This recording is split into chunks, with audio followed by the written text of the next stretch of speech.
Hello, everyone. My name is Clark Wolfe. Welcome to Sending the Wolf, the live stream. Hello, Casino Skunk Productions. I see you there in chat. Thanks so much for hopping over here and saying hello. I'm very excited for our stream today. I'm still thinking about our wonderful stream last week. It like brought me joy for days and days thinking about all of your hot takes and yeah, that was great. I had such a good time on our stream last week. I hope you did too. It's Thursday and it is the last Thursday of the month. It's almost April. Welcome to Aries season. um, I a lot has happened in the last 7 days. Hi, Andrew. Great to see you. Thanks so much for being here. Oh yeah, as always, please. Oh yeah, opening day of baseball. Hi, MK Songbird. Oh my gosh, I haven't seen you in so long, MK Songbird. I hope you're well. Thanks for being here. As always, you are welcome to lurk, but please feel free to say hello in the chat and chime in. That will be lots of fun. Hi, Stephen. All is well over here. So yes, this last week has been really busy. Really busy. A lot of news that came out today. Hey, Sean. Andrew says, I am so excited for the Avengers Doomsday casting, especially the Fox X-Men casting. That's a big one. That is a big one. Hey, Top Dog, good to see you. Thanks for being here. Hi, Steve. Good to see you. It's funny too. I'm really glad that I just watched Deadpool and Wolverine. Okay, so I watched Deadpool and Wolverine this week, and I had not. Hi, Sam. And I had not seen it. It was my first time seeing it, and so I'm really glad, in light of the Doomsday announcements, that I watched it, because I feel like a lot of those characters kind of were alluded to or kind of showed up in Deadpool and Wolverine. So that was good context to have for sure. And okay, so I don't know if you remember this, but a couple of months ago when we were talking about, hey, Nicholas, oh, I'm sorry you have a cold.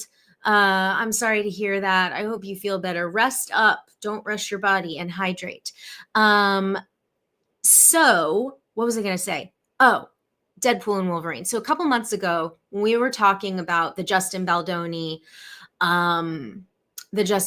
Blake Lively thing, and we talked a little bit about the whole nice pool thing, and how there's like, oh, this is so clearly about him and whatever. And so we watched like a supercut of, all of the the nice pool stuff kind of cut together. And I was like, okay, maybe I could see it. I gotta tell you, in context, watching that movie, I don't think it has anything to do with Justin Baldoni. Like that is a stretch, in my opinion. Hey, Mike, good to see you. Thank you for dropping your topic suggestion in the Discord. I pulled it.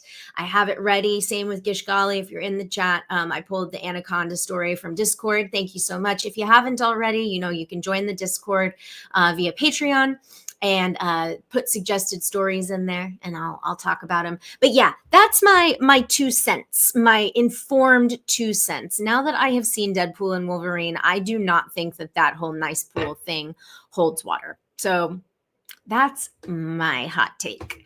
Had a lot of really good auditions last week. Yeah, that I know, nice. I know, but here's the thing, Sam, about the nice pool and lady pool thing. If it had just been like, because without context, when I saw all the different Deadpools behind Lady Pool, I was like, oh, this is her army, and she is shooting nice pool. But the thing is, all of them attacked Nice Pool, and all of them attacked each other. And it's not like she killed Nice Pool. Like she just shot, I don't know. That was actually the best example to me of like, yeah, I do not think that this is like, that I don't think that this is that big of a like direct of a thing, you know? Top Dog, great question. Why don't I have super chats on? Because I don't have enough hours. Thanks, YouTube. So yeah, if anyone, a couple of folks have asked about super chats, especially when we were doing our our hot takes last month, or last week rather. And yeah, unfortunately, due to YouTube's guidelines and standards, I do not qualify to have super chats yet. It's really annoying, and it's a lot of streaming that is required, like thousands of hours. So it's something like, it's a lot of hours. Is it? Or no, it's hundreds of hours, thousands of hours. We should look it up. Let's look it up. Let's see. How? Oh, I turned my keyboard off. Great. Okay. How many hours for super chats on YouTube? Yeah, 4,000 public watch hours in the last year, in the last 12 months. So, you know, it's like, it's annoying, but what can you do? Oh no, I lost you all. There you are. Let's see. Andrew says, I'm happy Patrick Stewart will get another try at Professor X after getting killed off in Doctor Strange Multiverse of Madness. Listen, anything Patrick, I almost said Patrick Wilson, anything that, with Freudian slip, anything Patrick Stewart wants us to do, I say, yes, please, let that man do it. I mean, it applies to both, I should say. Brian Knight says, Amazon MGM had a shakeup. Yes, I saw that, Brian, that one of their higher profile executives left to produce, which I thought was very interesting, kind of similar to what Amy Pascal did at Sony, who's gone on to be a very successful producer and now looks like she's going to be overseeing the James Bond franchise. So it all worked out for Amy Pascal. Sam says, I'm surprised that, I'm surprised they mentioned Beast, but not the Marvels, given the post-credit scene in the Marvels.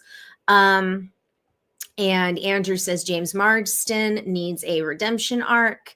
Let's see. Multiverse is nuts. You know, I don't know. I mean, I don't know. I've thought about that. Like, if it's, I thought about like, oh, can you like, you know, put your like Venmo out there? That feels weird. And my transactions are private, by the way. unlike some people who should be top security experts. That was like the first thing I did when I got Venmo. I was like, what? Why can I see what everyone is buying? Absolutely not. And I turned that stuff off immediately. So it's just hilarious to me. Like, it's just hilarious to me that anyone who is high profile still has, and I'm not talking about myself, I'm talking about like politicians, but anybody who's got eyes on them has their things public. I don't get it. Let's see. Anyway, back to, yes, Jen Salke. Is it Salke? Thank you, Brian, for pulling her name. Casino says, I hope 007 is doing well. Let's see. Top execs always get producing deals. Rare for them to actually make movies like Pascal. Absolutely, Gishgali, for sure.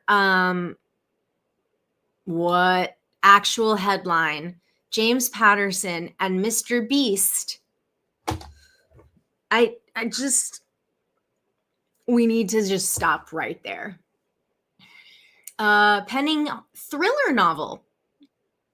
TV and film rights attracting serious heat. We live in a Paul Verhoeven movie. I don't know. Let's see. There's something called Streamlabs that lets people send tips on YouTube. Thank you, Sean. That's good to know. And put your bank account details. Yeah.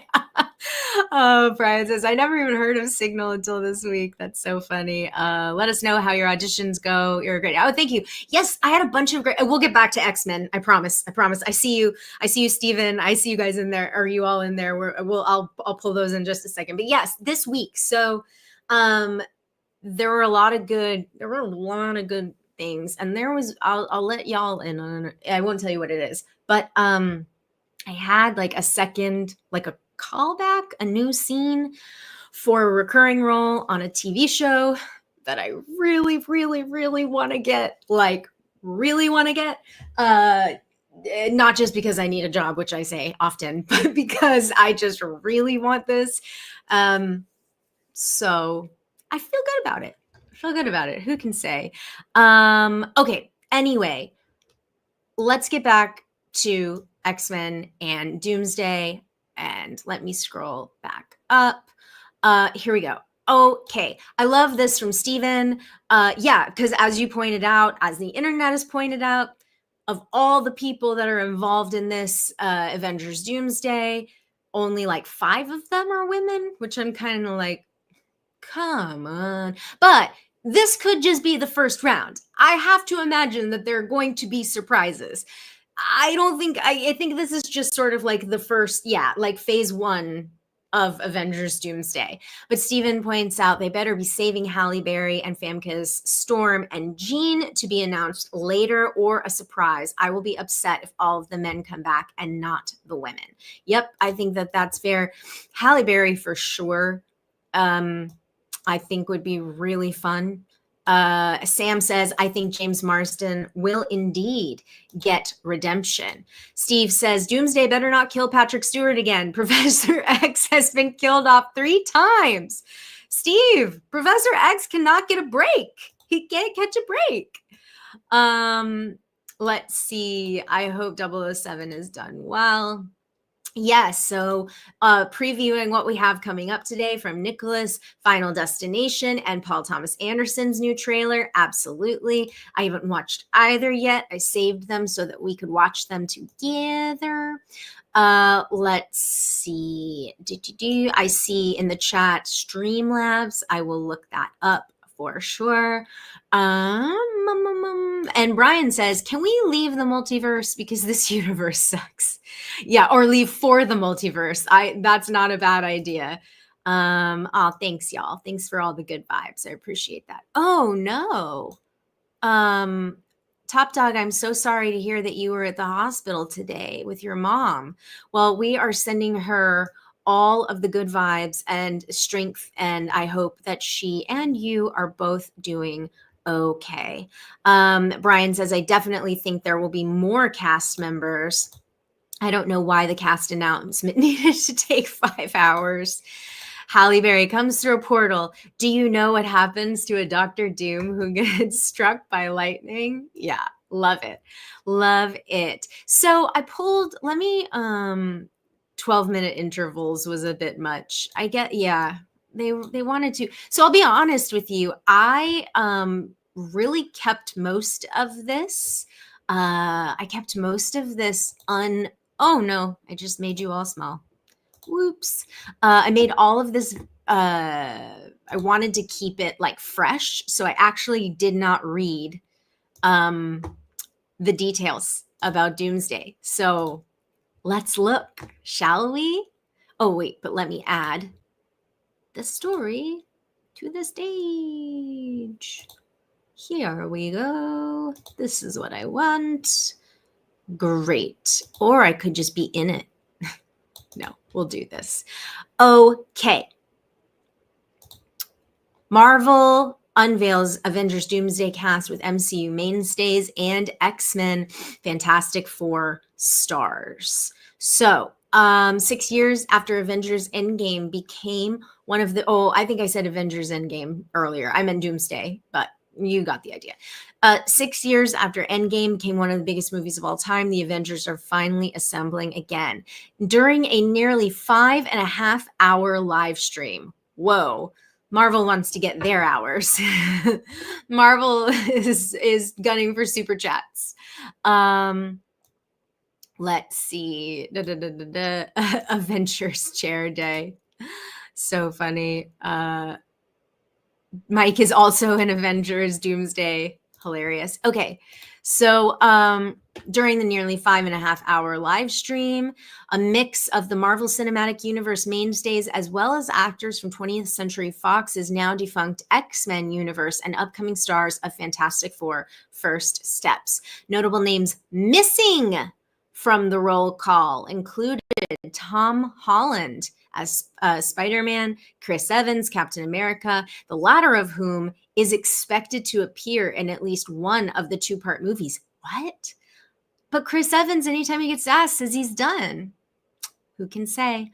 But to our conversation earlier about, I mean, gosh, if Tom Holland is missing, that leads me to believe that there definitely will be more to be announced.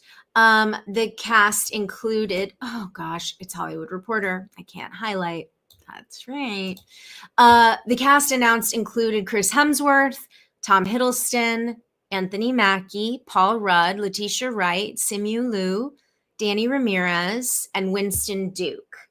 I think any of those feel like surprises to you all?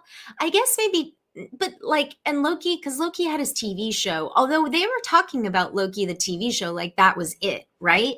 Correct me if I'm wrong. Y'all know I am really behind on the shows for sure. The announcement was longer than The Brutalist. That's funny. The announcement shouldn't be longer than the movie. That's also funny. The cast of Marvel's upcoming May release anti-hero team movie Thunderbolts was also represented with Sebastian Stan, Florence Pugh, Wyatt Russell, David Harbour, Hannah John Kamen, and Louis Pullman, a character at this time simply known as Bob, also getting chairs in the soundstage the live stream showed. The cast reveal also included X-Men actors Patrick Stewart, Ian McKellen. Oh, yay! I'm so glad that Ian McKellen is coming back. That makes me so happy. James Marsden, of course, and Rebecca Romaine as Mystique, who kicked off the modern era of superhero movies with 2000's X-Men, the film Marvel Studios boss Kevin Feige cut his teeth on as an assistant. Wow, I did not know that. Fascinating. They will be joined by X2's Alan Cumming as Nightcrawler and Kelsey Grammer as Beast. I gotta tell you that X-Men First Class is maybe my favorite X-Men movie. I thought First Class was just so well done. And Days of Future Past. Is that right? I think. Wait, correct me if I'm wrong. Yeah, Sean says I was kind of expecting James McAvoy. Let's see. Here we go. Nicholas says, real hot take. I have very little faith in Avengers Doomsday. This phase has been so weak that if the movie turns out to be good, I will be shocked. I did not see Infinity War and Endgame, but they were well set up. This one is not. Well, Nicholas, Infinity War and Endgame are incredible. So you should watch them if you are a Marvel fan. Top Dog says, I was most excited to see Tom Hiddleston. I thought he was done for sure. Steven says, I know Halle Berry had a bad filming experience on Gothica with Robert Downey Jr. He broke her arm by being too rough on a scene that didn't require it and then didn't apologize. So I hope that doesn't stop a cameo. Interesting. Well, that's terrible. What a horrible tale. I would not blame Halle if she did not want to participate. But in theory, I guess she doesn't have to share a scene with Iron Man, or excuse me. Oh, but he's the bad guy. He's not Iron Man anymore. He's Dr. Doom. Oh, do you see what I just did? Oops. He's always going to be Iron Man to me. We're getting a Loki and Thor reunion. Oh, hey, Mara Domains. Sitting in the theater watching the credits roll on Woman in the Yard right now. Well, I have so many questions. I was saying earlier, I have a ticket to Woman in the Yard. Y'all, Mirror Domains is watching the movie right now. There are Thursday screening options and there are no reviews. No reviews on Rotten Tomatoes. I could not find any press. Like, what? That is so wild to me. I'm sorry, I'm taking a detour. Let's get back to the Doomsday, but still, we're coming back, Mirror Domains. I'm coming back for your intel. Steven says the only thing I could see if some of these X-Men being saved for Secret Wars. Yeah, kind of underwhelming. Well, that's probably why there was no press for it. But First Class is great. I like the rogue cut of Days of Future Past. Days of Future Past is my favorite. X-Men First Class was the best one. Yeah, these two are my faves.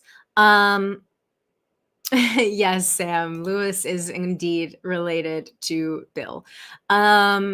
I have not been watching Daredevil, but I did just watch the pilot or the first episode of Andor so I could catch up or I could watch along. I liked the pilot. I didn't love the pilot, but I got to tell you, I've been spoiled lately because so many first episodes are like great now. And I used to have a rule that I wouldn't judge an entire show by its first episode. I usually try to give it 3. So I will return to Andor for sure. And then, yeah, Daredevil, in terms of Disney Plus, Daredevil is next on my list. Okay. Let's see. What else we got? Oh, yeah, Brian Knight, my boy Moon Knight is still MIA. I hope that changes soon. I forgot.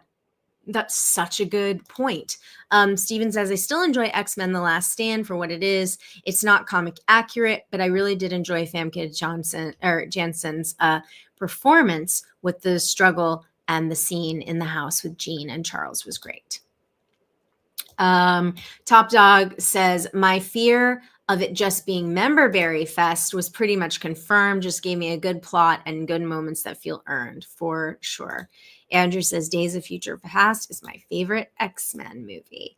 Louis Pullman not only looks like his father, but his acting is excellent too. Sam is enjoying Daredevil. If you liked The Babadook, you might like The Woman in the Yard. Same kind of vibe. Mirror, I of course love The Babadook. However, I actually find The Babadook to be scary. Is it actually scary? Steven says, sorry, I shook the camera. X2 is still my favorite. The Lady Deathstrike fight is so good. Severance. Okay, Severance has come up a couple of times. So I don't know about you all. Sorry, I shook the camera. I apologize. Sam says they're going to leave a little bit to see The Woman in the Yard. Okay, Severance. So I watched season 1 of Severance, and it was a little slow for me. And what I mean by that is it felt very much, hey, Lowell, good to see you. It felt very much like not a whole lot happened. And then the last episode and a half, like everything happened. And so I kind of found myself going, oh, well, if the show had a little more of this, instead of just the slow, methodical thing, I might feel differently. So the pacing style and the style is just not for me. Hey, King, good to see you. So yeah, I'm not watching Severance. And then I saw the question about the studio, which I love Seth and Evan. Have you seen the studio yet? This show is as biting as it gets and so truthful too and hilarious too. So the studio is very my highest kind of anticipated TV show, I would say, more so than The Last of Us and so on. So yeah, Brian says Severance and Silo are worth subscribing to Apple Plus. King says the studio is fantastic. So yeah, I will definitely be subscribing for at least a month, so I can catch up on or watch the studio for sure. But yeah, I don't have Apple Plus, and I don't watch Reacher. But we love Alan Ritchson. If you'll recall from the DC Daily days, our Hawk in the DC universe. Let's see. I started watching The Studio today. It's so funny. 100% see a studio greenlight, a Kool-Aid movie to capitalize off Barbie. Yeah, for sure. So, okay, cool. What else do we have? Okay, in terms of Avengers Doomsday, we've got those X-Men are announced. Gambit. I thought that was really a cool thing. So Channing Tatum, who once was attached to a Gambit movie that never happened, will also appear in Doomsday after making his debut in Deadpool and Wolverine. So if you weren't on the stream when we started, I was just saying that I finally watched Deadpool and Wolverine this past week, and I'm really glad I did, because it seems like there was maybe some testing ground going on in Deadpool and Wolverine in terms of like all the universes and the mutants and the X-Men and who was there. And so, but I kind of got the vibe that Deadpool and Wolverine's Gambit was supposed to be a little silly and supposed to be a little ridiculous. So I'm wondering if in Avengers Doomsday, if he is going to still be as silly. I don't know. Let's see. What else did they say? Okay, Fantastic Four also in the cast. Tenoch Huerta Mejia, who played Namor in Black Panther: Wakanda Forever, was the first true surprise of the casting event. There were questions over his return to Marvel as he was oops. Let's see. Well, that's interesting. Sources say that even with 26 actors announced, Marvel wasn't done with revealing the entire cast, although when and how another unveiling will occur is unclear. Okay, cool. Well, there's a lot. Oh, yeah, and gosh, I mean, we've got Comic-Con. WonderCon is this weekend, I think, and then Comic-Con's coming up soon. So, gosh, yeah, it's it's a lot. This is a lot of cast, a lot of balls in the air, a lot of plates to keep spinning for sure. Let's see. Yeah, I'm also wondering if this is like, after these two Avengers movies, can we just start fresh? There is a rumor. So, okay, we talked about this, I think last week or the week before, that Sadie Sink was being cast as a new Jean Grey. And as you've noticed, Famke was not included in this list. So could that, I saw my friend Adam saying that on Threads, like, could that support the theory that she is the new Phoenix, or excuse me, what am I talking about? Jean Grey. Who can say? Yeah, CinemaCon next week, Sean, is next week. So there's going to be a lot going on. A lot of announcements coming for sure. I will not be at WonderCon this weekend, but I hope people have a great time there. Yeah, gosh, what's going to be more expensive, this or Avatar? Good question. Okay. I also wanted to posit this, if I can segue away from the Doomsday conversation. So this broke late last week. And I got to tell you, I was very surprised. So Texas Chainsaw Massacre news, the rights are up for grabs, sending Hollywood into a bit of a frenzy. So this was wild. But what I want to posit to you all, as I make my way through this, is what can you do in 2025, let's say, with the franchise or the idea of the Texas Chainsaw Massacre? Because I gotta tell you, I don't think any Texas Chainsaw movie has worked or has been anything great since the first one. I really don't think they've gotten it even close since the first movie.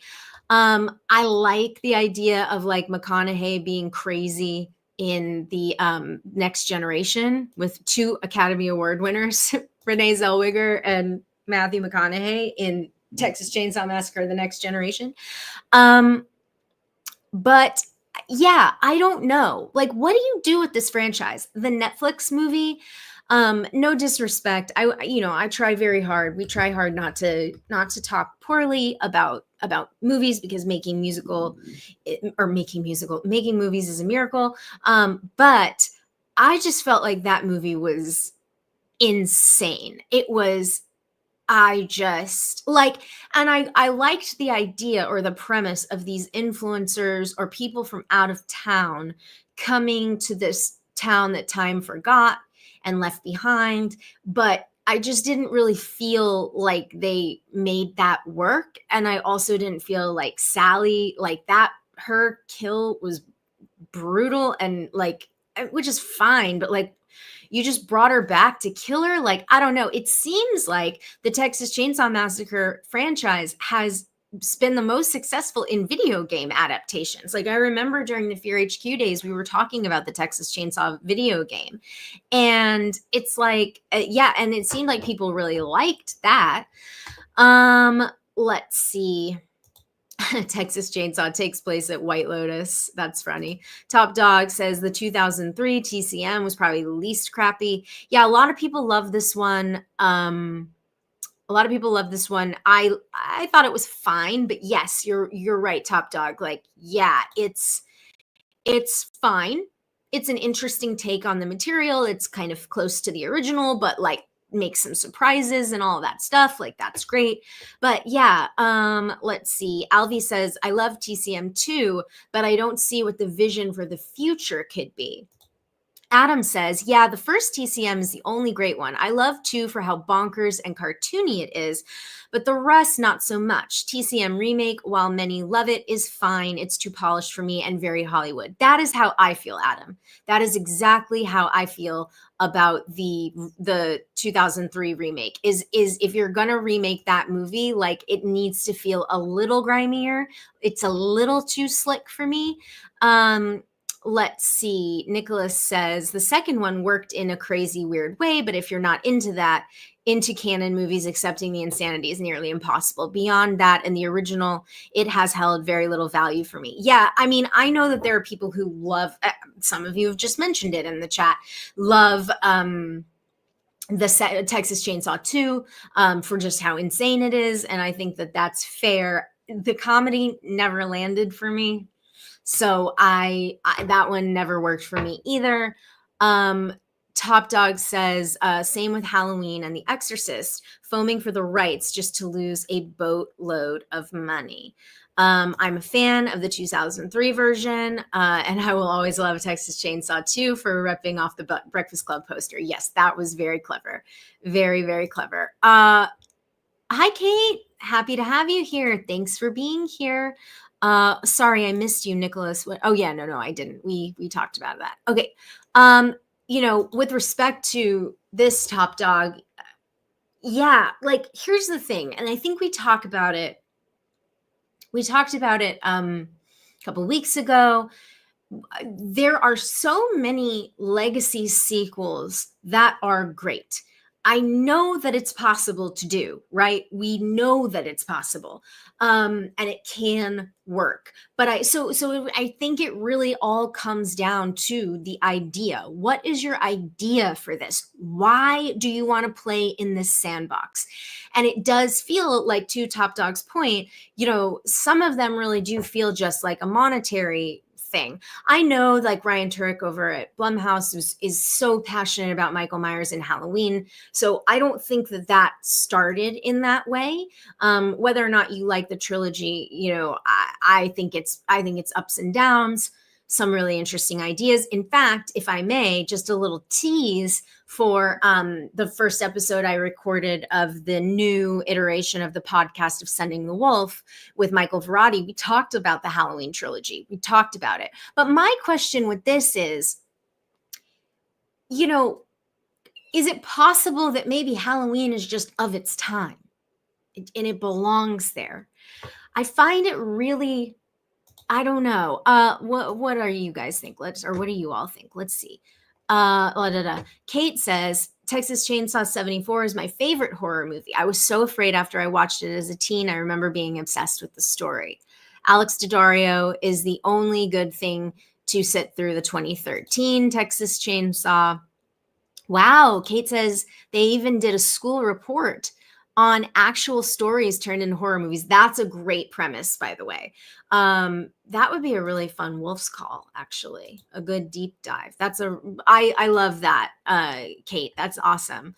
Yeah, but Hollywood thinks recognizable IP equals money.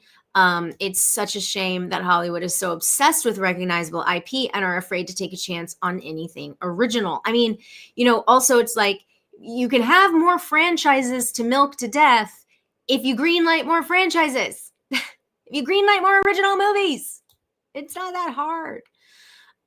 Let's see. Do your thing, cuz still the best line in horror history. I like the Scream painting turning into the Scream mask and Ed Gein string of movies. Yeah, Ed Gein for sure. That had such an impact on pop culture, especially at that time. That was just such a shocking case to so many people.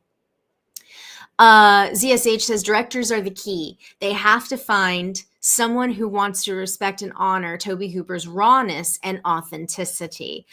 So let's go to, yes, on your note about directors, ZSH, hold on, let's do a couple more. Steven says, by the end of the Halloween movies, oops, sorry, I was so sick of Laurie. I was rooting for Michael Myers. They just, I don't think they knew what to do with her. I really hope they don't make this new Texas Chainsaw and lean into an action movie and divorce it from the deeper commentary and critiques. Yeah, exactly, Adam. Totally agree. Alvy says we need a radio silence or a Mike Flanagan type to have an interesting idea and prove us wrong. Maybe they could play with the fact that the Sawyer family has only men and how that has affected Leatherface. That's a very interesting point. And Alvy, to that point, Mike Flanagan is the one who's supposed to be doing the next Exorcist movie.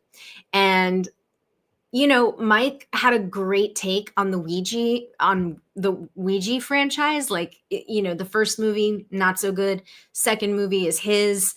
He sets it as a prequel. I mean, it's just like, there's a lot of people out there who have good ideas. But speaking of the director needing to be important, so the article kind of points to, who was interested. Actually, let's go back. Who was interested in Texas Chainsaw Massacre? So another IP, the rights hit the market the day after it was revealed that Jason Bourne was up for grabs, which kind of broke while we were doing our stream last week. Titles from the Robert Ludlum estate comes word that the rights to Texas Chainsaw Massacre are also available.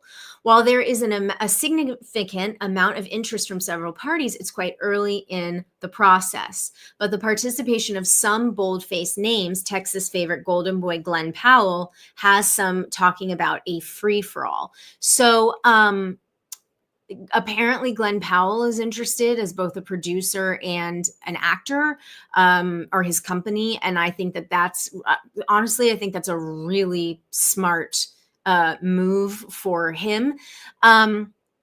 But there's no bidding war as of yet, since there's no package or take on the material, but there is plenty of interest, including players who are huddling on potential packages. One mentioned is the teaming of Powell and Strange Darling filmmaker JT Molnar and producer Roy Lee. Another name that has been mentioned is It filmmaker Andy Muschietti. Okay, so then JT Molnar, writer-director of Strange Darling, cult favorite of last year, hopped on Twitter and kind of like said, hold on a second. So there was recent news that he was in talks to revive the Texas Chainsaw Massacre franchise. His comment was, "Don't believe everything you read." Whether or not he's really involved or merely being cagey remains to be seen, but sources still indicate that we haven't seen the last of Leatherface. In addition to Molnar, Deadline reported that producer Roy Lee, which we just talked about, was at the forefront, with Glenn Powell interested in starring and producing. So, what do we think of all that? What does Chad have to say? Da, da, da, da, da. Neon would be a good spot for this. Brian says. Alvy says, I think Zach Krieger could direct the hell out of a TCM movie. That's a really interesting idea, Alfie, for sure, for sure. Kate agrees. That's one of his favorite horror movies. I'm excited for his Resident Evil. Very interesting.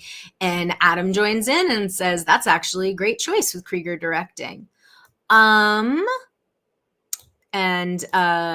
Top Dog says, with respect to JT Molnar, Strange Darling is so good.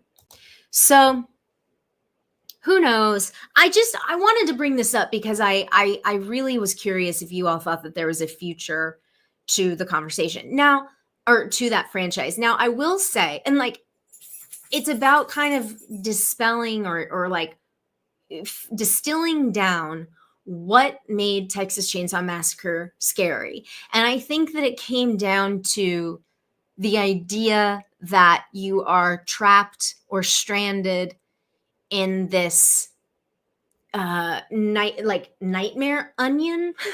Just go with me, that every layer you peel away just gets worse. So nightmare onion. Has anyone ever said that? I feel like nightmare onion could be a thing, right? Okay, now Gishgali is weighing in. This is a non-story. No one is signed for anything. File this under actor would love to make a sequel to their one-hit headline. And Adam says, my fear is putting a big name to star in the new TCM. I know that I just know the suits are going to try to water it down and make it sleek and polished. Yeah, I would love for Glenn Powell to be part of the family. Like, can I have Glenn Powell not as the I have a pitch. I have a pitch. It's kind of like Fresh, but with Texas Chainsaw Massacre. This is very interesting. Okay, what if the take was, if you're going to do it modern day or even in the 80s? Ooh, I think 80s could be fun. Okay, so why am I blanking on the name of the family in Texas Chainsaw Massacre? Chat, can you help me? What is their name? The Sawyer family. Haha. Oh, I got it. Okay, so Glenn Powell plays a member of the Sawyer family who can sort of pass as being quote unquote normal. And he is out in the world dating and bringing girls back to the house with the family, and they are trapped there, and then they have to like kind of meet the family. Oh my god, that could be really fun. They have to meet the Sawyer family. I want you to meet my parents. And Glenn Powell is that guy. Oh my god, that would be great. Because I'm trying to think about like, how do you take somebody like like Ready or yes, exactly, reverse Get Out. Yes, Alvy, that's great. Steven says, wait, sort of like Ready or Not meets Chainsaw. Yes, TCM as an escape room would be great, but do it all as a faux episode of The Bachelor. Oh my god, what if it was kind of like a docuseries? And so, oh god, the possibilities are endless. But I just feel like kids going camping and their car breaks down, or kids going to something and their car breaks down, like that is not interesting. We're done with that. We've seen it, especially with respect to like Texas Chainsaw Massacre, the reboots. Like we've seen it done a million times, similar to Viggo Mortensen and Leatherface TCM3. He was a normal looking guy, but he was part of the family. Do you want to hear an idea for a film? Hey, Joseph. I mean, if it is PG or PG-13 at the worst, please feel free. Okay, Gishgali says, on the other hand, Houston is in Texas. Might Leatherface need to hide out in the back of an about to launch spacecraft? Oh gosh. Leatherface in space? That's interesting. So many anti-trespassing laws in Texas, they barely broke the law. Alvy says, I think we've proven there's still some life in TCM with a good idea and the right people behind it. Well, and that's the rule for everything. But I guess what I was trying to do was come up with an idea. Oh my gosh. And also, like, there's no a time freeze theme homecoming land. I don't know what that means, Joseph. Can you tell us a little bit more? Brad Pitt has saved many things over the years. Glenn Powell could do the same if he truly cares about the TCM franchise. Houston, we really have a problem. That's funny. You'd have to do something really fresh, not just retread the same ground with the new coat of paint. Yeah, agreed. Well, I was just trying to come up with a way that we could make Glenn Powell, like, believably a member of the Sawyer family, you know? Oh, gosh. And, like, it's basically just like the worst Meet the Parents ever. If only, let's see. Joseph says, where people are frozen in time forever in the middle of Homecoming, House of Wax vibes. Ooh, that's fun. Kate says, the OG is so bare bones, pun intended. It's so fresh with the scarcity. For sure. What would the rest of the Sawyer family look like? Exactly, Alvy. What would they look like? Adam says they like my idea. Thank you, Adam.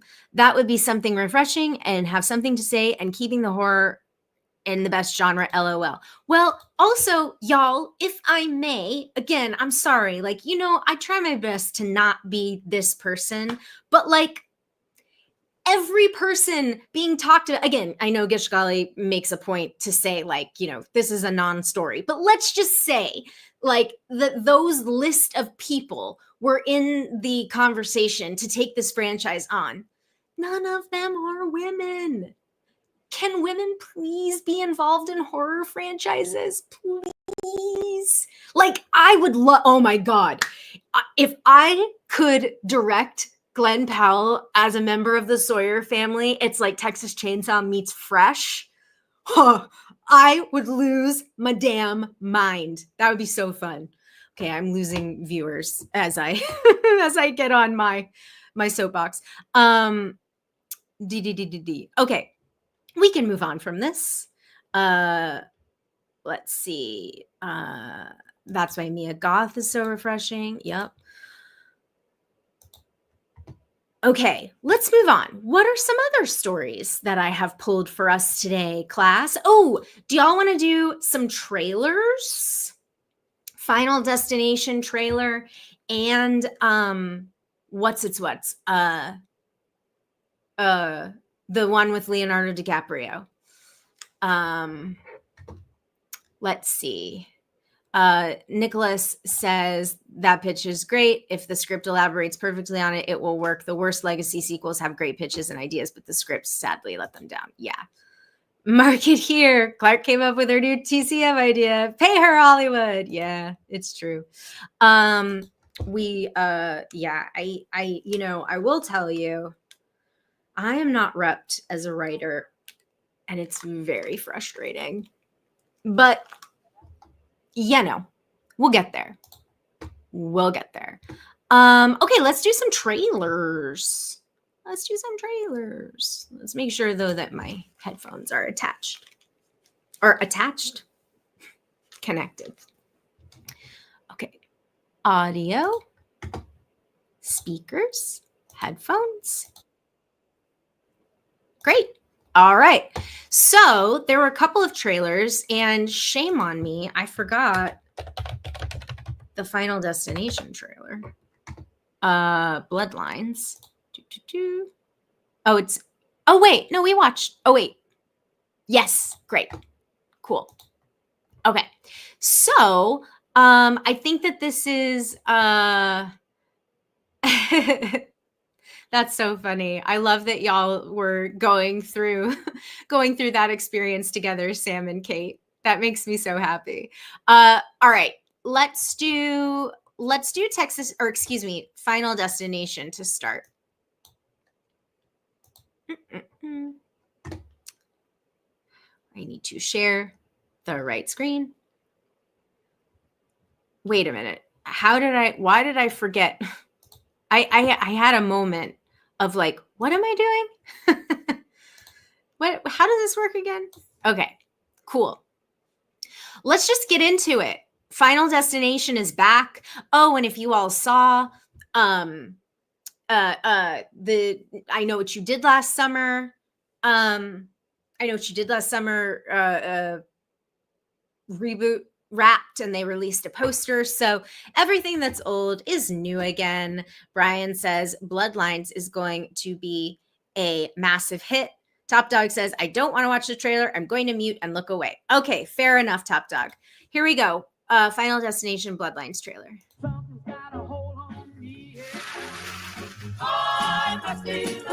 Drinks all around.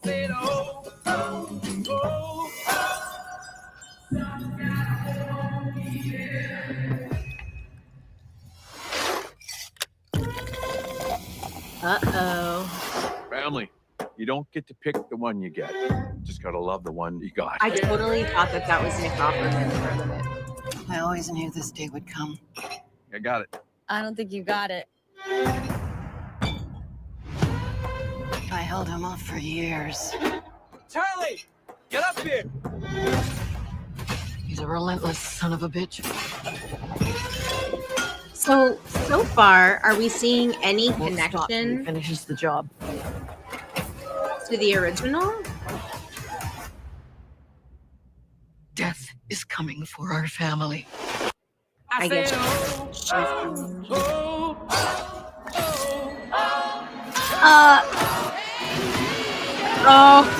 oh no. Grandma, what's happening to us? Years ago, I had a premonition that started it all. I saw what death was about to do.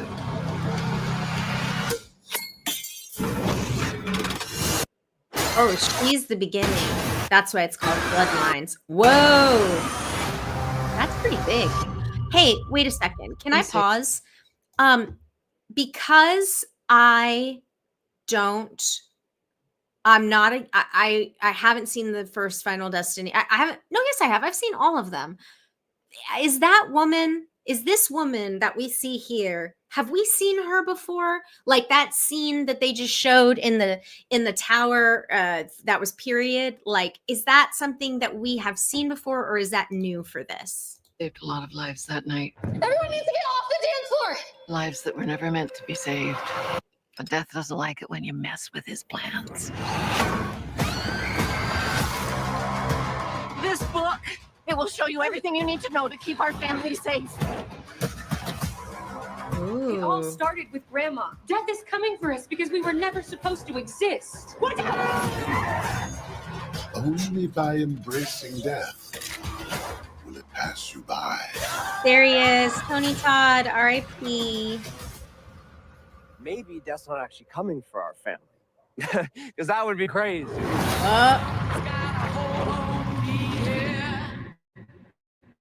Good luck. Aw. We love to see him. Everything looks like it's going to kill someone. Yeah, exactly, King. Mike says Tony Todd's last role. He looks old in it. Well, he was older. Okay. So I actually really like this. I actually really like this, and here's why. So back last year when I was in New York, I stayed with Dylan Guerra, who's been a guest on this show and who's from the Fear HQ fam, and we just randomly started watching a Final Destination movie, and then we ended up watching the entire series together on that trip, except for the first one. So I'm recently refreshed on these movies, and I think for me, what I like about this trailer, the Bloodlines trailer, is the lore. It seems like the lore is getting solidified, because I get that the trick in each movie is to figure out the pattern. So there is, like, putting the pieces together a bit, but there aren't a ton of rules.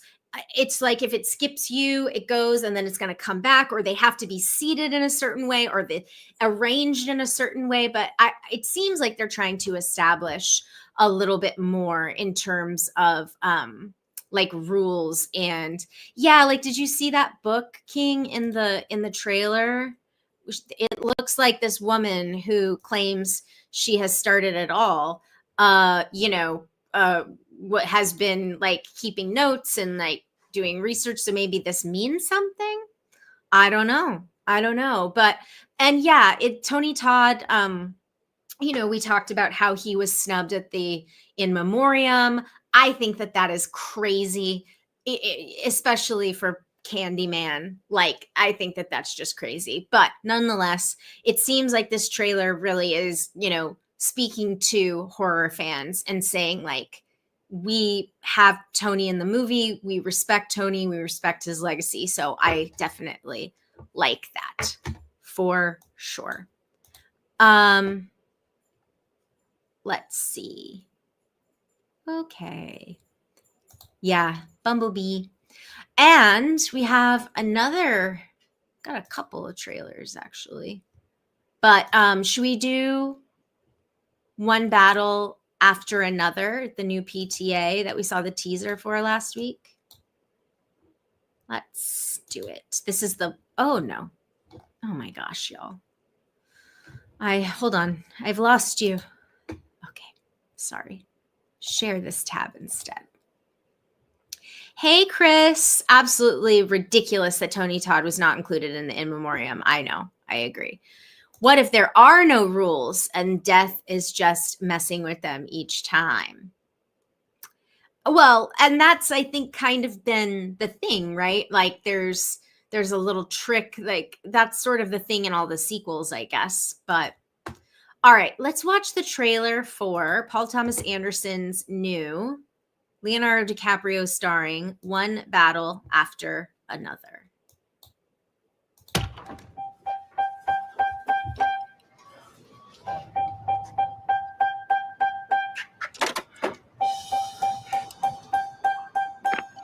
Rise and shine. Bat an eyelash. Good morning. There are no hands on the clock Why? because they're not needed. What time is it? Fuck. I don't remember that part. All right, let's just not nitpick over the passwords. This is Bob Ferguson. I was a part of the French 75. Bitch, I felt like Tony Montana! Steve Lockjaw just attacked my home, and I cannot remember for the life of my only child the answer to your question. Maybe you should have studied the rebellion text a little harder. I need to find my daughter. Well, then call us back when you have the time. You just.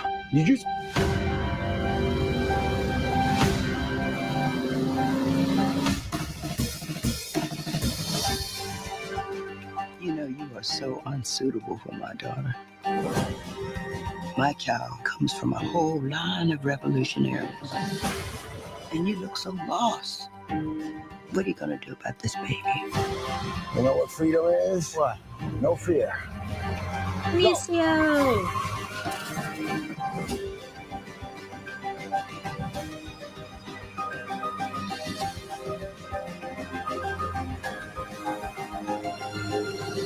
Fucking World War III out there!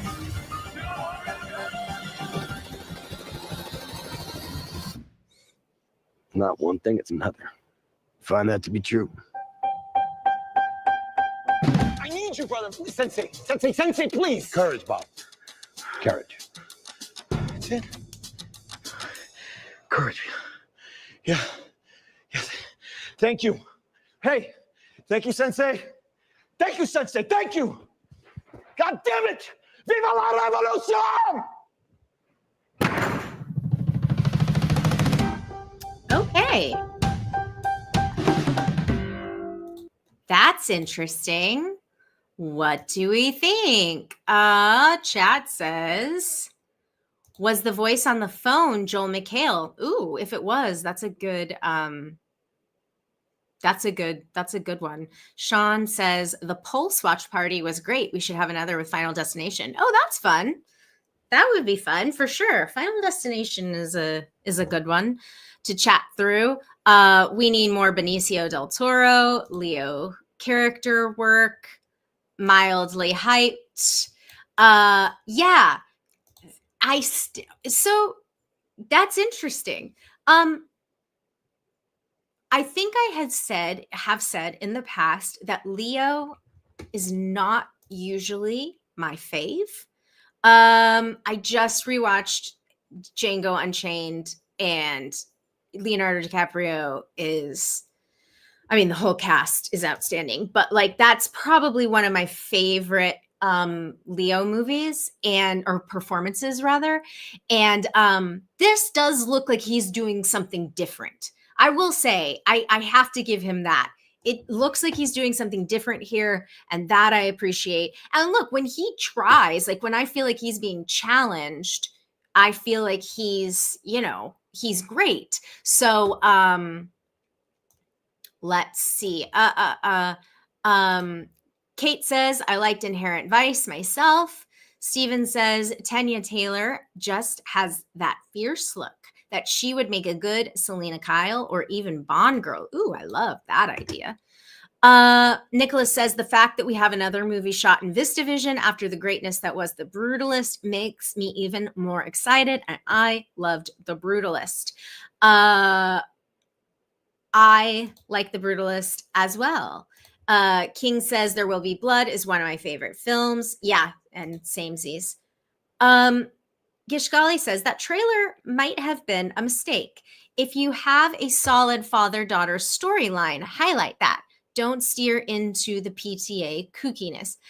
That might be what I am missing here is what this movie is about. Is it a father-daughter story? Because if it is, yeah, that should be like at the heart of what the trailer is, because I couldn't tell if this was, I think this trailer is not, I haven't seen the movie, so I don't know if it's an accurate representation of the movie, but it does feel like it's a little muddled. What is this movie about? Is it a movie about revolution? Okay, it doesn't have to just be one thing, by the way. I know this, we all know this, but like, is it a father-daughter story? Is it I don't know. This is interesting. King points out though, I was surprised to see a payphone. That's fair. Regina Hall, take my money. ZSH says, I miss Sean Penn. Glad he's also in this. Kate says, the movie looks okay, but Leo seems in a character, and that's where he acts the best for me. Same, Kate. Totally agree. Okay. And then, okay. Oh gosh, I did it again. I'm sorry. Y'all, I haven't watched the trailer for The Ritual, which is the Al Pacino, Dan Stevens movie, exorcism movie. Exorcism movies have not like really stuck the landing lately. I think we're having a tough time with that. I would argue with the exception of The Pope's Exorcist, because that movie's just crazy and fun. But I feel like Anyway, so I wanted to watch this mostly because Dan Stevens always understands the assignment and Al Pacino is here. Okay. Did I mention The Insider last week? I think I did. I finished it and I was like, yeah, Al Pacino, 90s Al Pacino. He's so good. So anyway, if you'll indulge me, yeah, and that's the thing. The Ritual is a 2017 Netflix movie, which is very good, directed by Dave Bruckner, based on the novel. Watch this version of The Ritual for sure. Like, add it to your queue. Yeah, it's not a good title. Okay, so if you'll indulge me, Dan Stevens is a top tier Scream King. Let's just watch this. We are the Lord's army in this battle. Emma is not well. I need a team of 3. Father Steiger will be taking notes and assist with the strains.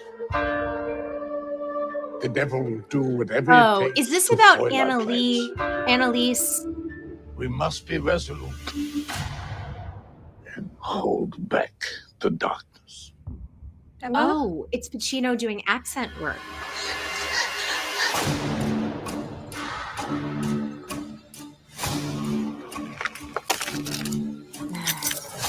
Satan and his demons, depart this woman. Need a light, Emma.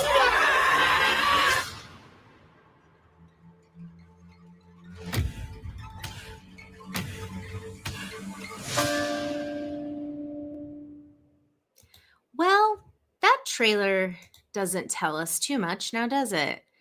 What is this movie about? The Ritual 2025. Hold on. Aries solar eclipse ritual. If that's funny. Trailer 4. Yeah, but what is it about? Dan Stevens is in the net. Oh, sorry. Cuckoo. I'm sorry, chat. I'm losing you. Dan Stevens was good in Abigail and Cuckoo last year. I did not care for his accent in Annabelle. Abigail. Abigail. Not great. Although he was my favorite part of Cuckoo. And I liked his accent in that one. He's 50-50 on accent work with me. Top Dog says, I'm sick to death of possession movies. Dan Stevens in The Guest. Perfect. I mean, Adam, you know how I feel about this one. We can watch some cinema later if you want to watch that clip of Dan Stevens coming out of the shower. That's cinema. Gishgali, Dan Stevens is in the Netflix series 0 Day, playing a Tucker Carlson type. Not really a role he could cut loose in. Maybe he just took it so that he could be tortured by De Niro. Maybe Dan Stevens is a dreamboat. Now, okay, based on true events, yes, but like, what is this movie? Who directed it? Like, this is just kind of wild. Not bring her back. What is happening? Just nobody wrote up this trailer? Like, was it a busy news day? Joe Blow has something about the sale. I just want to dig a little deeper into what the heck this movie is. Cancel. Let's see. Get out of my way. Okay, Variety. Let's just go to Variety. That's Leonardo DiCaprio. That's not Variety. Okay. This is what I mean by, like, you can't read any articles anymore. Get off my lawn. Okay, Variety is reporting that The Ritual, a new horror film, has been sold to numerous outlets in the international market by XYZ. Both Pacino and Stevens will be playing priests in the Exorcism movie, with Ashley Greene and Abigail Cowan join them in the cast. I mean, plot synopsis, according to Variety. Get out of the way. 2 priests, one questioning his faith, one reckoning with a troubled past, who must put aside their differences to save a possessed young woman through a difficult, dangerous series of exorcisms. Funny, that's the synopsis of The Exorcist. Okay, Emma Schmidt is the case. The film is an authentic portrayal of Emma Schmidt, an American woman whose demonic possession culminated in heroin exorcisms. Her case remains thoroughly documented exorcism in American history. Well, what do we have? Based on true events, aka, yeah. The director of The Ritual is David Meidel.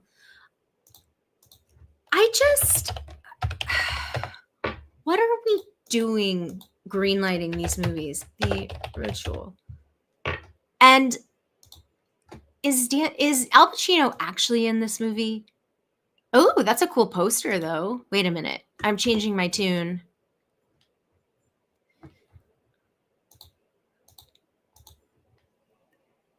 That's a really cool poster. Okay. You have my attention again. The Ritual. David Meidel. What else has David Meidel done?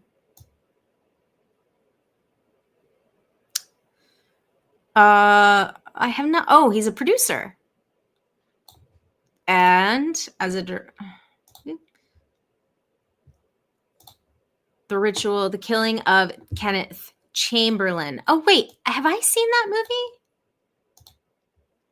Or did this? I think this was at Fantastic Fest, maybe, and I didn't see it.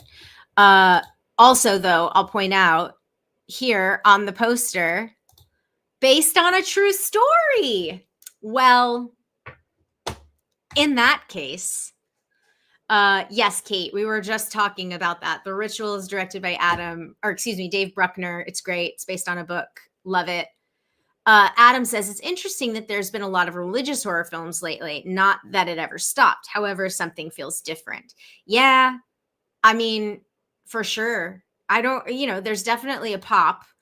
Fun fact, I actually just attended my first semi-Vatican sanctioned exorcism class in Pennsylvania.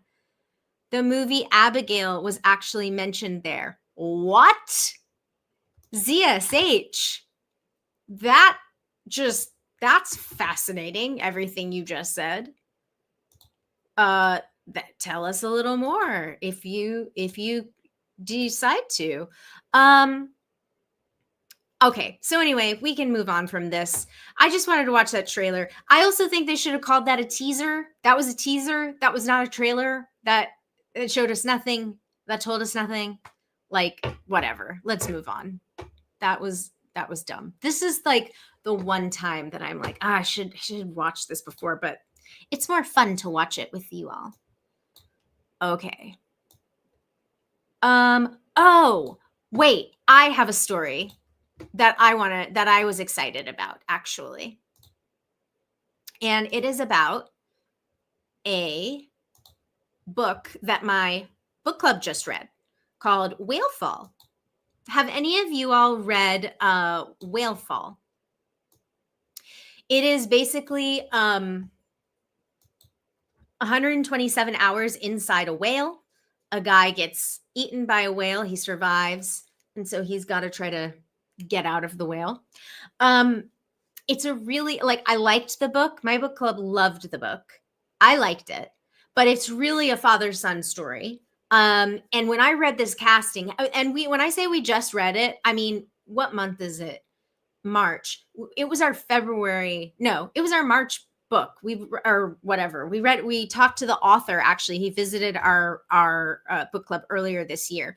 So the father is this really overbearing, gruff, it was really hard for me to read this character of this father, honestly.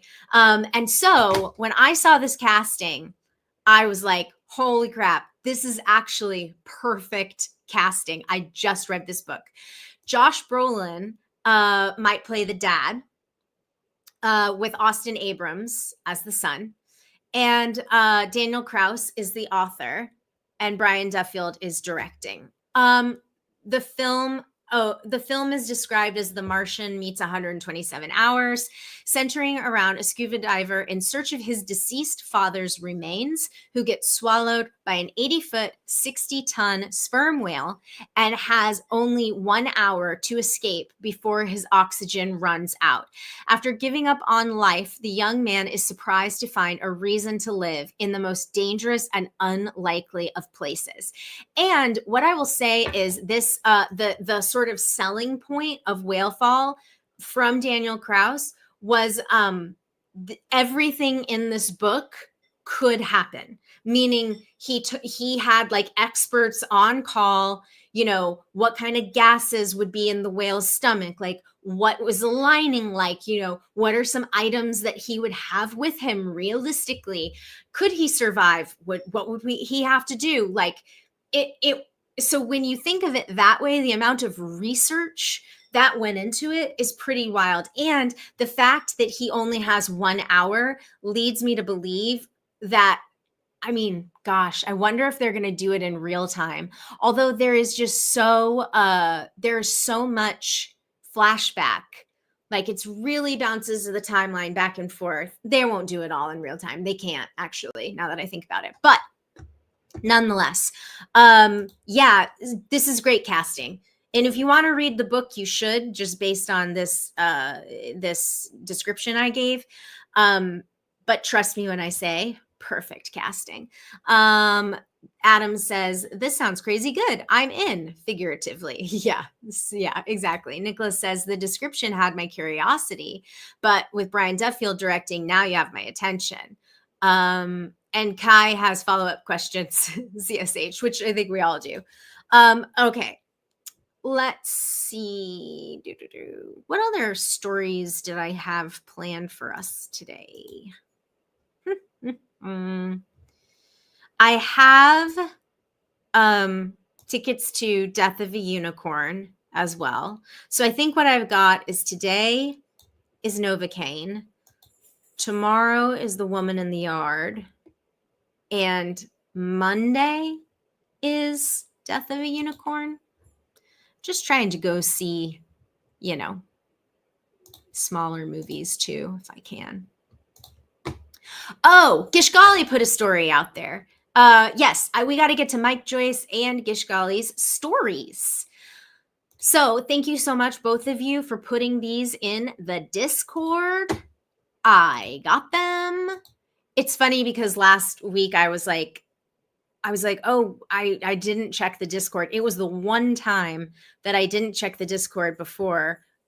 Oops. But we also got to like none of my stories last week. So it's actually good that, you know, we wouldn't have even had time. But I thought this was really cool. And I'm really glad you flagged this, Gishgali. So thank you for putting it in the Discord.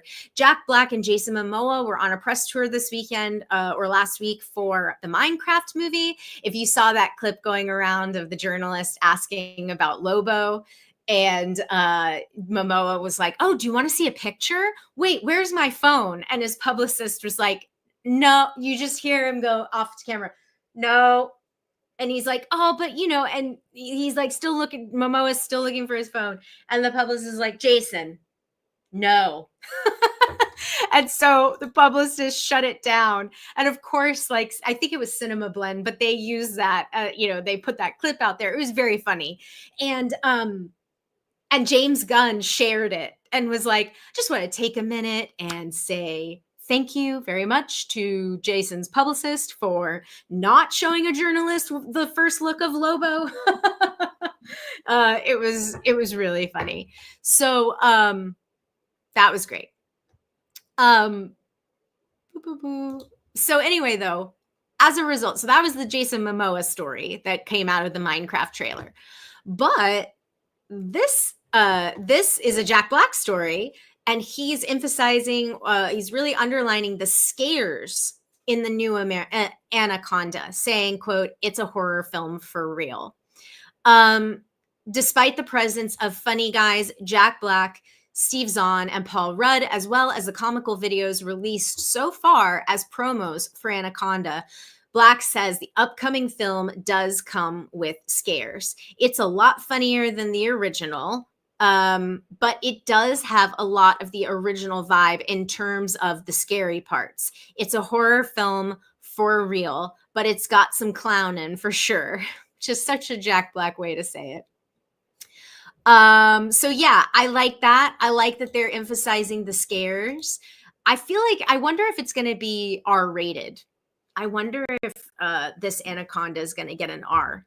It's coming out Christmas Day. And so did Nosferatu. So, and it's got a lot of movie stars in it. So if you're going to make an R-rated Anaconda movie, I feel like this is it. The promos so far emphasized humor above all else. In one video, Black enthusiastically declared, "It's going to be a big effing snake and it's going to rip." You want to get scared, you want to laugh, you want to celebrate with your friends, or maybe you're alone and sad and have nobody, but just want to forget about that. Paul Rudd said in the same video. Yeah, these videos have been really funny. So I'm excited. I'm even more excited when you all brought this to my attention a couple of weeks ago. I was just like, oh my goodness. Kai says, I want a comedy called The Publicist. Oh my gosh. I wonder if the studio has a publicist character. Okay, so great catch by Gishgali. And also wanted to share, Mike Joyce shared this in the Discord as well. This is a more industry-focused article, but pointing out with a 5,700 movie screens shut down and the box office in a slump, theaters are still waiting for a post-pandemic comeback. Yeah, this is a question that I want to pose to you all, because you all are, oh, Kathleen Hahn is the publicist in the studio. I mean, perfect. Just say no more. Perfect casting. That's great. Maybe, hey, Kai, maybe she'll get a spinoff called The Publicist. Now that would be cool. I would be excited about that. I'm so excited to watch this show. I just have to get I have to get my subscription started up again, but I got to make sure I activate it at the exact right time. Okay, so here's my question. There was also an article last week talking about how Gen Z is actively not interested in movies and TV, and they are much more interested in creator-driven content because it feels more personal to them. And so the question here I pose to you all are obviously pop culture enthusiasts. You guys come here, or you all come here week after week, and we talk movies and TV and industry and all of that. So what do you think it is? What is it that makes it so that you actively do not show up? What is it that takes you out of going to the movies more regularly if you used to go to the movies more regularly? I can tell you, for me, it's two things. For me, what kept me out of the theater for truly a long time, especially post-COVID, but I just was really, I just was not actively seeking out movies. So I really didn't see a ton, despite what my profession is. There are two things that keep me from the theater, and Casino Skunk has said one of them. People in the theater are rude, always. Yep. Again, not to be get off my lawn, but I truly cannot abide by the people on your phone. Please, if you are in chat and you're a person who goes to the movie theater and sits on your phone for the entire time, please don't do that. It's so distracting, and it honestly, it totally ruins the experience. There's that, I think, is something that is at odds with what happened during COVID that has changed the way we behave in general in public spaces. But the thing with the phones in the movie theater, I think it has more to do with the fact that a lot of people just got used to not sitting and looking at one thing for 90 minutes to 2 hours. And so I think that is ultimately like the biggest challenge. But yeah, like I can't with the people in the theater. But here's the other thing. The other thing that has kept me out of the theater. And again, like please chime in if you have things that have actively kept you away from the theater. It's just a lot of the movies have been very generic. I mean, as we know, a lot of sequels, a lot of franchises, and that's fine. There are absolutely great stories to be told and great movies to be made in the franchise and sequel space. But, you know, I'll tell you the thing that gets me into a theater, like actively, I have to see it this weekend, are spoilers. I had a bunch of my friends and colleagues like saw Smile 2 and they were raving about it.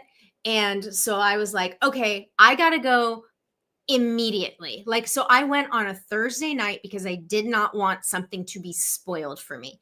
Scream, I got to see the new Scream movie early, actually, because we did the junket on Fear HQ. So that was a little different. But I can tell you for sure with Scream, I would have 100% gone to the theater if I hadn't seen it already on opening night, because I would not have wanted the killer to be revealed. So truly, like, that's the thing that gets me into a movie. And also I will say, like, what gets me into a movie theater specifically is a communal experience. So Barbie, definitely made plans with a girlfriend to go see. The other one was, Wicked. Went with a group of girls. We got dressed up in our pink and green.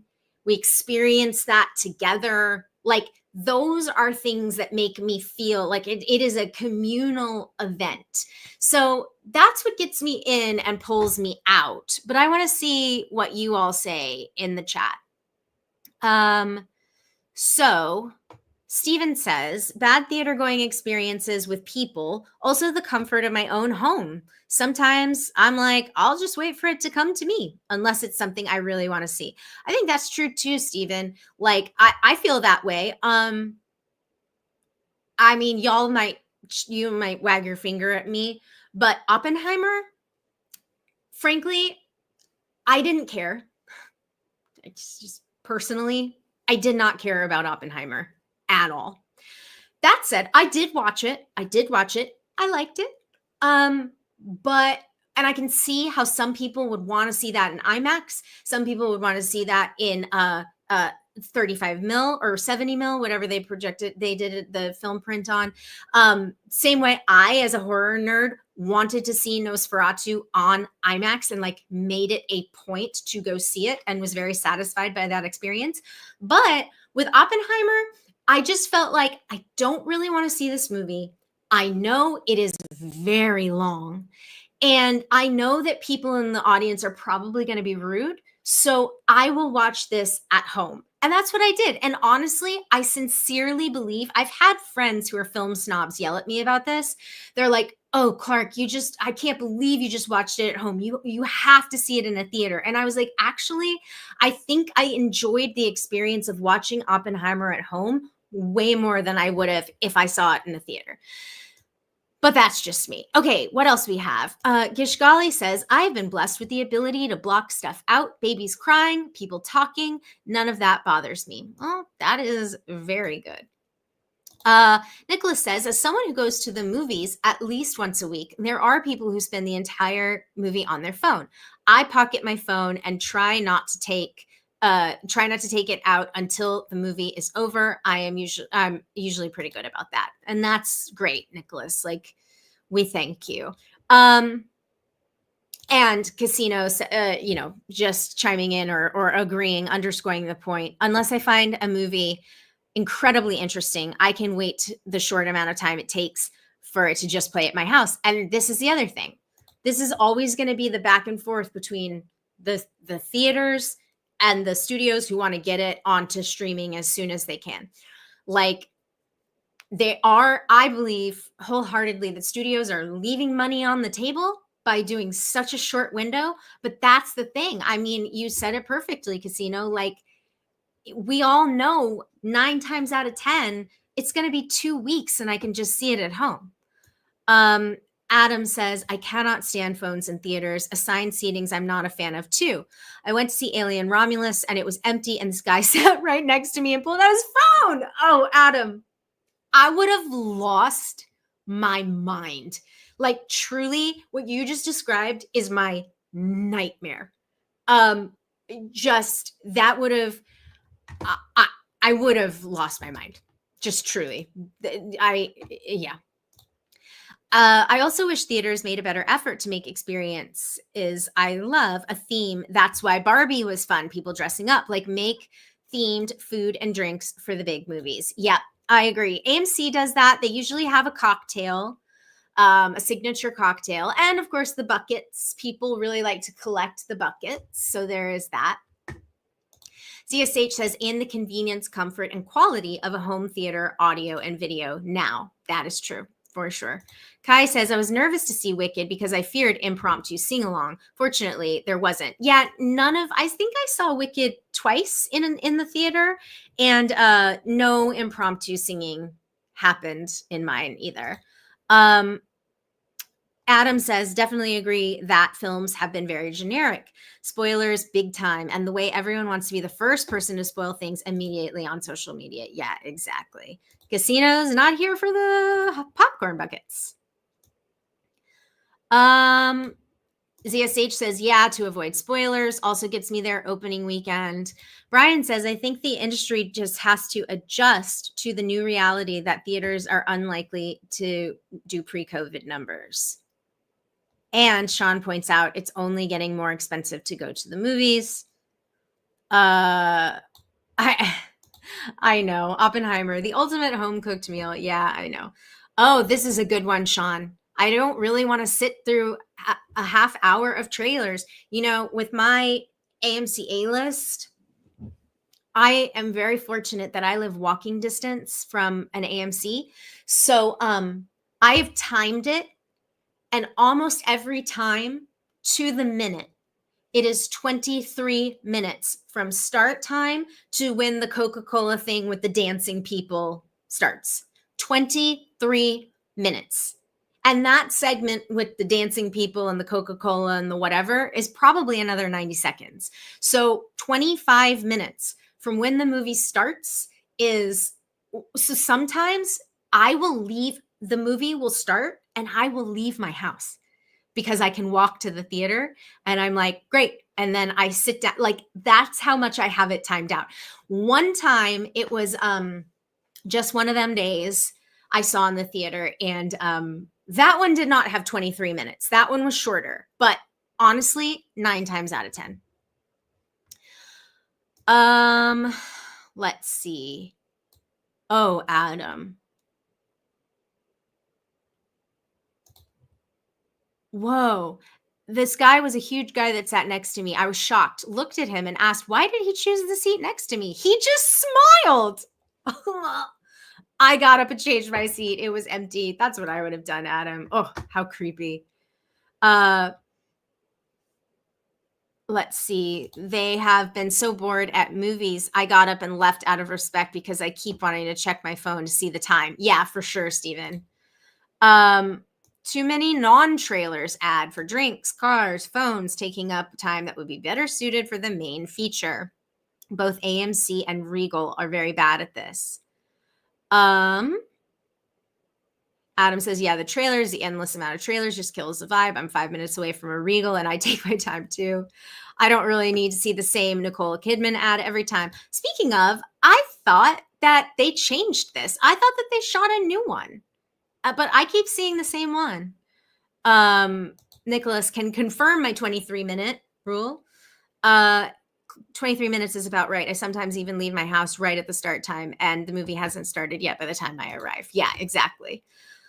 All right. Well, so it seems like there are a host of things that are preventing people from going to theaters. You know what I think would be cool too, that would get people back in the theaters, are actual studio produced re-releases. Like not Fathom, because I'm sure you have been in a Fathom screening where it is absolutely awful. Like the projection is bad. It's just that it looks bad. It looks like they're playing it off Netflix, honestly. So, but yeah, like it would be cool if studios started doing some re-releases. I mean, like, you know, this summer is the anniversary of Jaws. 50. It's 50. Jaws is 50 this summer. It would be really cool if, and I have to imagine Universal will do a proper re-release of Jaws, but you get the idea. Stuff like that, especially too, because, you know, a lot of rep theaters that they make a lot of money doing those, you know, and I think too, the exhibitors having better relationships with indie filmmakers, you know, would really help. Steven says, I think movie studios need to reevaluate budgets post-COVID because many movies won't make as much money. Why is the new Mission Impossible have a $400 million budget? You know what? I was thinking about this today too. I don't know how you reconcile this. What was the example I was thinking of? Like, I know we talked about it with Mickey 17. There was a very specific movie. Oh, well, it was Black Bag. I was listening to a podcast. Oh, no. Oh my gosh, y'all. I have to tell you something. Okay. They were talking about how Black Bag was a $50 million movie, 50. And I'm like, that's appropriate. It's an ensemble cast. All the locations are gorgeous. Did they have to shoot on location like in all of these European countries? I don't know. But I felt like $50 million is appropriate for Steven Soderbergh.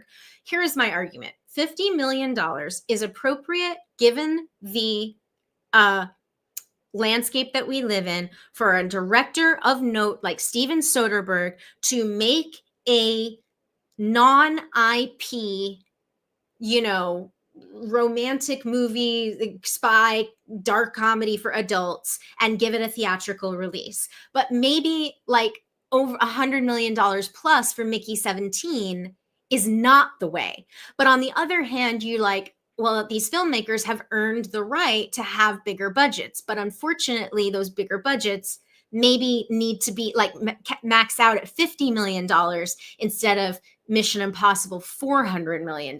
You know what I mean? Let's see. So I totally agree with you, Steven. Alvi says, I just think tickets have become very expensive. Sorry, y'all. For the average family, individual and family of four has to pay $100 to watch something they don't know if they'll like. Yeah, I mean, tickets are very expensive. Nicholas says, I agree. Re-releases should be the norm. In fact, Disney and Universal are re-releasing, Star Wars Episode 3 and Pride and Prejudice next month for sure. How about that new Russo brothers movie? Super expensive. We talked about this last week, I think, Alvi, which maybe led to our hot takes discussion. Adam says, I love the idea of re-releasing original films. There's an indie theater near me that would totally do that. Also 50 million, still in the range that even if it didn't make it in theaters, it could still make it on digital. Yes, you give it a theatrical release, it makes some dollars there, you know, makes the rest back up, you know, in home mint, like that makes sense to me. Nicholas says, I got to see the original Snow White at an independent theater in Encinitas last year and was blown away how much better it is on the big screen. Totally. Dan says the movie theater in my area will play older movies from all decades. Yeah, a lot of repertory theaters will do it, but a lot of them, like I know, like when Disney and Fox merged, there was a big concern that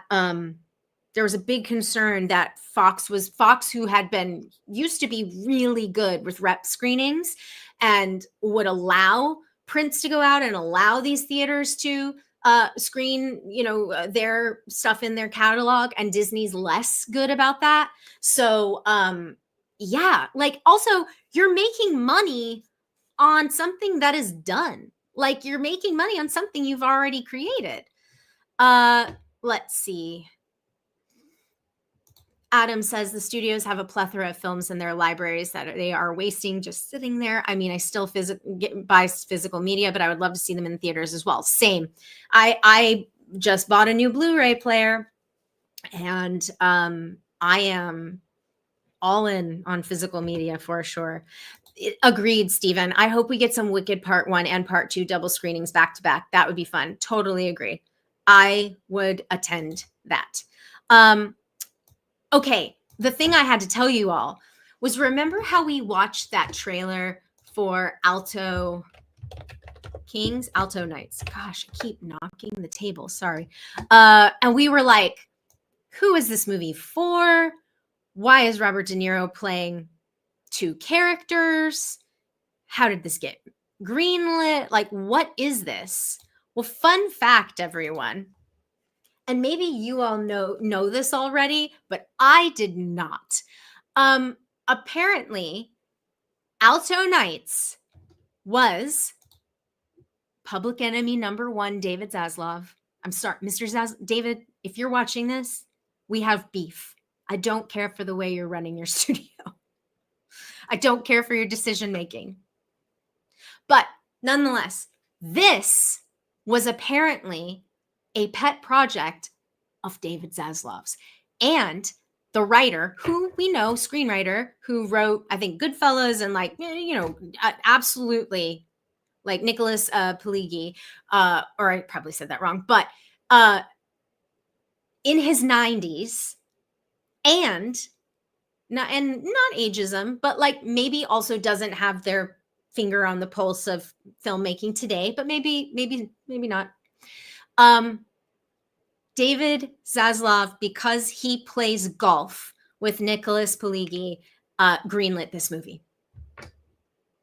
I heard that on a podcast today. Oh no, I just closed out. I heard that on a podcast today, and I was just like, "You have got to be kidding me!" And gave that a theatrical release. Gave Alto Knights a theatrical release. But not Coyote versus Acme and not Batgirl. Right. Not to be Dr. Evil about it, but like, okay. Like, can you believe? I mean, you can believe that you can believe, because that is why a movie like this gets made. This guy rolls into Warner Brothers, meaning Zaslav, takes over Warner Brothers and is like, what's the thing I really, in terms of cinema, what's the thing that I really, really want to get behind? Not Clint Eastwood and the Rural Juror. No. I know it's called Juror #2. Not Clint Eastwood. No, not the Batgirl movie. Get rid of it. A movie starring John Cena, a very reliable movie star that is family friendly and actually funny. Coyote versus Acme, that's testing really well. No, I don't want to get behind that. This is what I need to get behind. Can you believe? When I heard that today, I was like, I have to tell chat. Because I remember when we all watched this trailer and we were like, who is this for? Oy vey. Yeah. It's funny, Stephen, I do play golf, but I could use a lesson. Yes, Jenna would be so proud. Yeah, exactly, Nicholas. And kill Juror #2 as well, basically peeing on the legacy of Clint Eastwood. Oy vey. Double features. Yeah, for sure, in the theater. Love that. Anyway, okay. Had to tell you all that. Let me look at my notes. I feel like I have one more thing before we do announcements.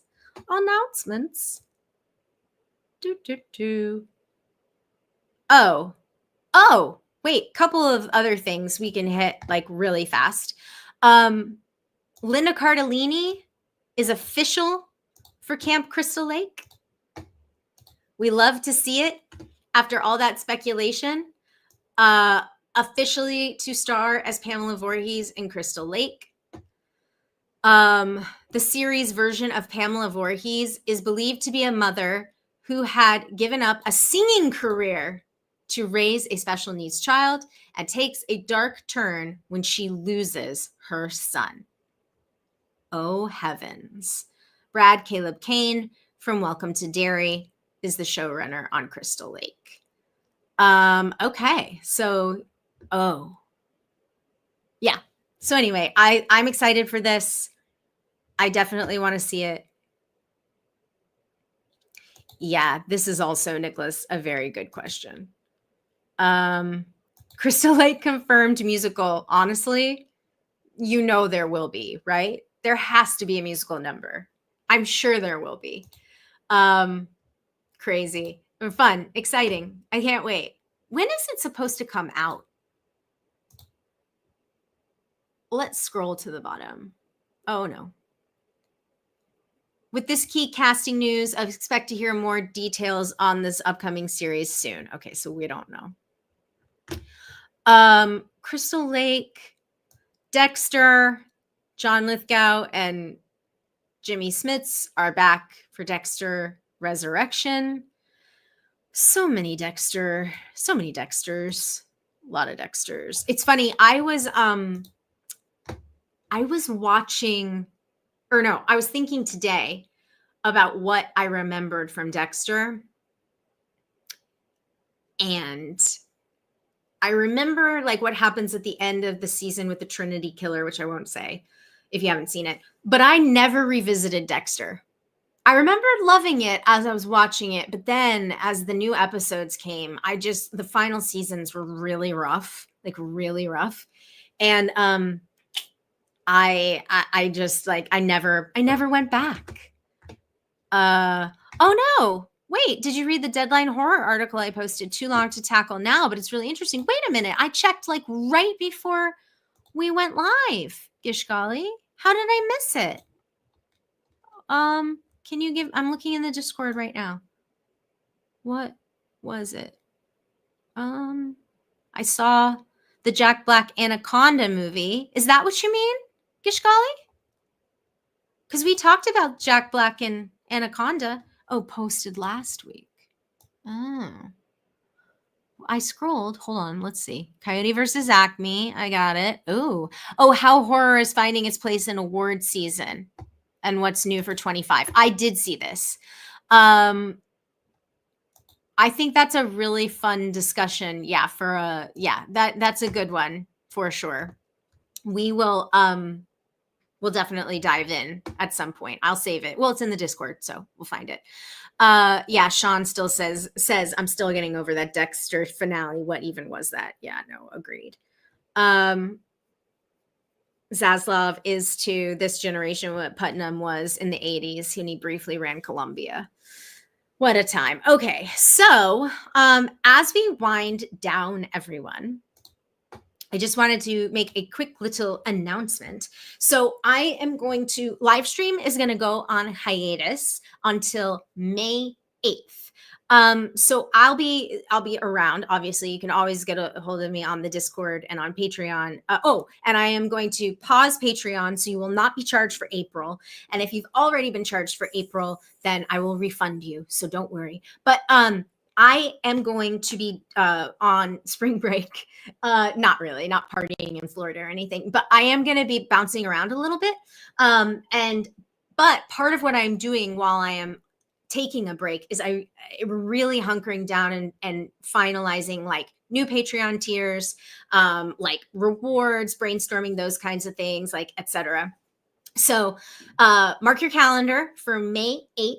And if you all are really good about subscribing, it'll be the same time, Thursdays, 6 p.m. Eastern, 3 p.m. Pacific.